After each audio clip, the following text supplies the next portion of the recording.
రేవంత్ రెడ్డి అరాచక పాలనపై సిపిఐ నేత రవీంద్రచారి మండిపడ్డారు. కాంగ్రెస్ సర్కారు పొత్తు ధర్మాన్ని విస్మరిస్తుందన్నారు. రంగారెడ్డి జిల్లా హయాత్ నగర్ మండలం కుంట్లూరు రావినారాయణ రెడ్డి కాలనీలో పేదల గుడిసెలు తొలగించడం సరికాదన్నారు. ఎట్టి పరిస్థితుల్లో ఇక్కడి పేదల గుడిసెలు ఖాళీ చేసేదే లేదన్నారు. పోలీసు బలగాలతో పేద ప్రజలపై దౌర్జన్యం చేస్తే రేవంత్ రెడ్డి ప్రభుత్వం కూరడం ఖాయమన్నారు.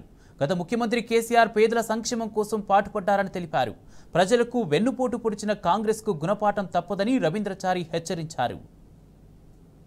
రంగారెడ్డి జిల్లా అబ్దుల్లాపూర్మెట్ మండలం గుంటూరు రెవెన్యూలో ఉన్నటువంటి 215 నుండి 224 కలిగినటువంటి భూదాన భూమి ఉండే ఆ భూదాన భూమిలో గత 2 సంవత్సరాల క్రితం నిరుపేదలు ఈ ప్రాంతంలో నివసిస్తున్న నిరుపేదలందరూ కూడా ఇల్లు లేనటువంటి వాళ్ళు, అద్దెలు కట్టలేనటువంటి వాళ్ళు, ఎక్కాడితే డొక్కాడినటువంటి నిరుపేదలంతా గుడిసెలు వేసుకోవడం జరిగింది.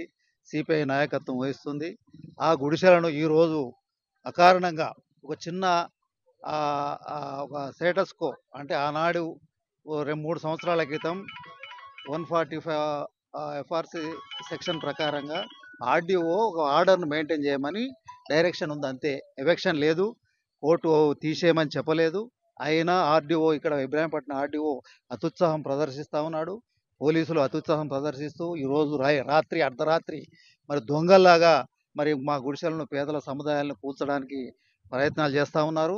మా ప్రజలు ఇక్కడ వాస్తవానికి 2 సంవత్సరాల చిన్న చిన్న పిల్లలు, వృద్ధులు, అనేక మరి కూలి లేబర్ పని చేసుకొని బతికేటువంటి వాళ్ళందరూ కూడా నివాసం చిన్న చిన్న గుడారాల్లో మరి ఉంటున్నారు.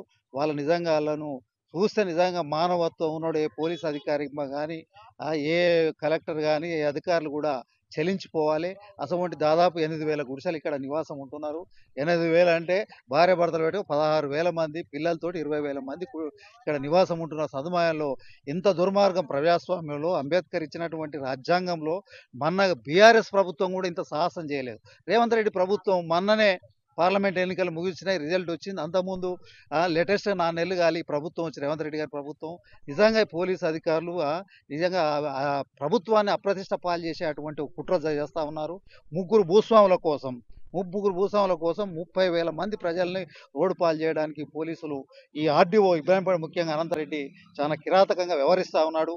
ఆయన ల్యాండ్ లార్డ్స్ తోటి ఈ భూమిని కాల్ చేయించి ముగ్గురు భూస్వాములకు ఒప్పజెప్పే దాంట్లో ఒక 10 కోట్ల రూపాయల లంచాన్ని మరి ఆ భూస్వాముల దగ్గర అనంతరెడ్డి ఆర్డీఓ మాట్లాడుకొని ఇలాంటి దురాగతానికి ఒడిగట్టడం జరుగుతూ ఉంది.